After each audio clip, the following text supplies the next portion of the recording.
મોડાસાના મુખ્ય બજારમાં આવેલી 89 દુકાનોનું આજે ઉદ્ઘાટન। 38 વર્ષ બાદ કેબિન ધારકોને પાકી દુકાનો મળતા કેબિન ધારકોમાં ખુશીનો માહોલ છવાયો છે। મુખ્ય બજારમાં શુભ અને લાભ કોમ્પ્લેક્સ બનાવ્યા છે। જમીન સંપાદન કરાયા બાદ નવીન દુકાનોનું બાંધકામ કરવામાં આવ્યું હતું। રાજ્ય કક્ષાના મંત્રી ભીખુસિંહ પરમારના હસ્તે નવીન દુકાનોનું ઉદ્ઘાટન કરવામાં આવ્યું હતું। મોડાસા નગરપાલિકાના પ્રમુખ નીરજ શેઠ, ભાજપના હોદ્દેદારો સહિત નહેરુ માર્ગ એસોસિએશનના હોદ્દેદારો અને દુકાન માલિકો મોટી સંખ્યામાં ઉપસ્થિત રહ્યા હતા।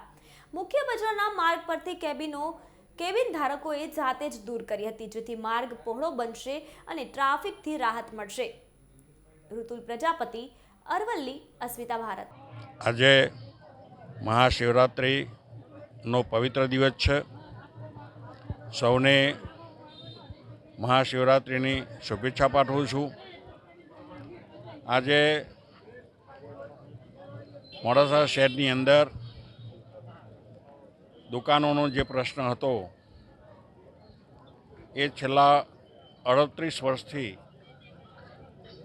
જેની અંદર સતત કાર્યવાહી અહીંના આગેવાનો અને દુકાનદારોના તરફથી ચાલી રહી હતી, પરંતુ 38 વર્ષ પછી આજે એ પ્રશ્ન સોલ્વ થયો અને એ 89 દુકાનોનું આજે મારા હસ્તે લોકાર્પણ થયું, ઉદ્ઘાટન થયું। આજના આ કાર્યક્રમમાં અમારા નગરપાલિકાના પ્રમુખ નીરજભાઈ શેઠ, અમારા સંગઠનના શહેરના પ્રમુખ ભાઈ શ્રી કડિયાભાઈ અને બધા નગરપાલિકાના પૂર્વ પ્રમુખો, ઘણા બધા આગેવાનોની હાજરીમાં આ દુકાનોનું લોકાર્પણ થયું છે અને મારા તરફથી સૌને ખૂબ ખૂબ શુભેચ્છાઓ પાઠવું છું।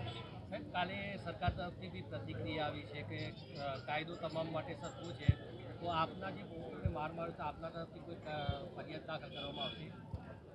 ફરિયાદ દાખલ થઈ ગઈ છે તમારા તરફથી? હા।